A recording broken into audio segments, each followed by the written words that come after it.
ये मकसद था, यही पॉइंट था कि सीज फायर हमें मजबूरन एक्सेप्ट करना पड़ा। ओके, तो इसका मतलब ये है जो आप कह रहे हैं कि सीज फायर हमको मजबूरन एक्सेप्ट करना पड़ा, क्योंकि कहीं ना कहीं सरकार ने ये रियलाइज कर लिया कि जो भारत की एयर डोमिनेंस थी, यानी कि जो एयर सुप्रीमेसी थी, वो खत्म हो गई। अब मैं दर्शकों के लिए, इस समय हमारे साथ हजारों व्यूअर्स इस समय पब्लिक इंडिया पर जुड़े हुए हैं, मैं ये सिर्फ लोगों के लिए बताना चाह रही हूं कि we are quoting a story from telegraph.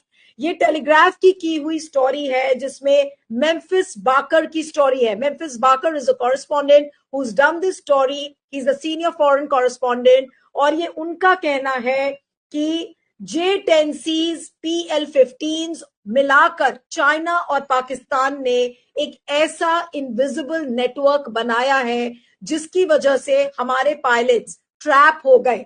Pilot या पायलट्स, ये थोड़ा सा नंबर में फर्क हो सकता है, because we do not have an official confirmation कि कितने प्लेन्स गिरे हैं, कितने पायलट्स की डेथ हुई है या कितने पायलट्स इंजर्ड है। I am totally going by what Telegraph story written by Memphis Barker says. It very clearly says, and I'm going to repeat those lines for the viewers who are joining this network.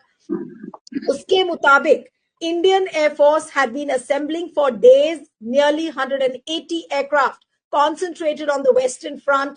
The goal was clear. Bharat ने ये सोचा था कि बालाकोट हम repeat कर जाएंगे, लेकिन ऐसा नहीं हुआ, क्योंकि चाइनीज J-10C फाइटर्स स्लीक और साइलेंट, यानी कि बिना आवाज करने वाले ये चाइनीज J-10C फाइटर्स थे। PL-15 missiles, Mach 5 hunters with over 300 kilometre range, जिनका इस्तेमाल चाइना और पाकिस्तान ने मिलकर किया। और जो राफेल था, राफेल जिसकी वैल्यू $250 मिलियन बताई जाती है, it was reportedly shot down.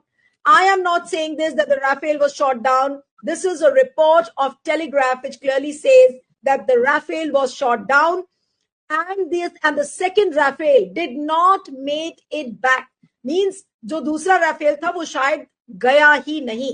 The Spectra EW system, अब इस सिस्टम पर ध्यान से देखिएगा, Spectra EW system designed to protect the Rafale was overwhelmed, यानी कि जो एक लेयर, जो राफेल को प्रोटेक्ट करने वाला लेयर था, उसको भी ध्वस्त करने की कोशिश की गई इस किल नेटवर्क द्वारा। और ये जो किल नेटवर्क है, इसको चाइना और पाकिस्तान ने मिलकर बनाया, और ये AI गाइडेड था, यानी कि आर्टिफिशियल इंटेलिजेंस से इसको गाइड किया गया था। सोचिए कितनी एडवांस टेक्नोलॉजी ये यूज की गई। और टेलीग्राफ की स्टोरी कहती है, this wasn't a dog fight, it was an